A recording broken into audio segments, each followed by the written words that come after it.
10 दिन के पिंड में विधि पार्वण आदि श्राद्धों में निर्दिष्ट पिंडदान विधि मंत्र स्वधा आवाहन और आशीर्वाद का प्रयोग नहीं होता है। केवल नाम तथा गोत्रोच्चार पूर्वक पिंडदान दिया जाता है। हे पक्षिण, मृतक का दाह संस्कार हो जाने के पश्चात पुनः शरीर उत्पन्न होता है। पहले दिन जो पिंडदान दिया जाता है उससे मूर्धा, दूसरे दिन के पिंडदान से ग्रीवा और दोनों स्कंध, तीसरे दिन के पिंडदान से हृदय, चौथे दिन के पिंडदान से पृष्ठ, पांचवें दिन के पिंडदान से नाभि, छठे दिन के पिंडदान से कटी प्रदेश, सातवें दिन के पिंडदान से गुहा भाग, आठवें दिन के पिंडदान से उरु, नौवें दिन के पिंडदान से तालू पैर और 10वें दिन के पिंडदान से क्षुधा की उत्पत्ति होती है। जीवात्मा शरीर प्राप्त करने के पश्चात भूख से पीड़ित होकर के घर के दरवाजे पर रहता है। 10वें दिन जो पिंडदान होता है उसको मृतक के प्रिय भोज्य पदार्थ से बना करके देना चाहिए, क्योंकि शरीर निर्माण हो जाने पर मृतक को अत्यधिक भूख लग जाती है। प्रिय भोज्य पदार्थ के अतिरिक्त अन्य किसी अन्नादिक पदार्थों से बने हुए पिंड का दान देने से उसकी भूख दूर नहीं होती है। एकादशा और द्वादशा के दिन प्रेत भोजन करता है। मरे हुए स्त्री पुरुष दोनों के लिए प्रेत शब्द का उच्चारण करना चाहिए। उन दिनों दीप, अन्न, जल, वस्त्र जो कुछ भी दिया जाता है उसको प्रेत शब्द के द्वारा देना चाहिए, क्योंकि वह मृतक के लिए आनंददायक होता है। त्रयोदशा को पिंड शरीर धारण करके भूख प्यास से पीड़ित हुआ प्रेत यमदूतों के द्वारा महापथ पर लाया जाता है। जो प्रेत पापी होते हैं उनका मार्ग शीत, ताप, शंकु के आकार का चुभने वाला, मांस खाने वाला जंतु तथा अग्नि से परिव्याप्त रहता है। जो सुकृति है उनका मार्ग सब प्रकार से सौम्य है, उनको उस मार्ग में कोई कष्ट नहीं होता है।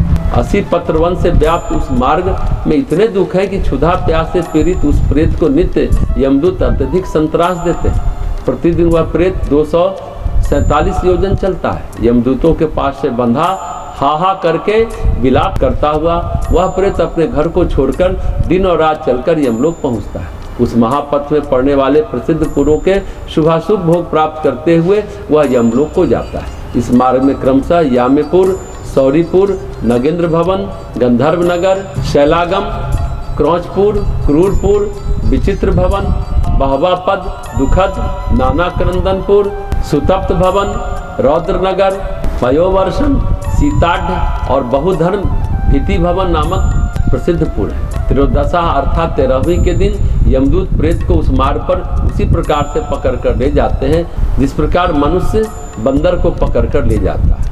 उस प्रकार से बंधा हुआ वह प्रेत चलते हुए नित्य हा पुत्र का करुण विलाप करता है। वह कहता है कि मैंने किस प्रकार का कर्म किया है जो ऐसा कष्ट में भोग रहा हूँ। वह यह है कि यह मनुष्य योनि कैसे प्राप्त होती है, मैंने इसको व्यर्थ में गंवा दिया। प्राणी उस मनुष्य योनि को बहुत बड़े पुण्य से प्राप्त करता है। इसको पाकर मैंने याचकों को 100 अर्जित धन दान में नहीं दिया।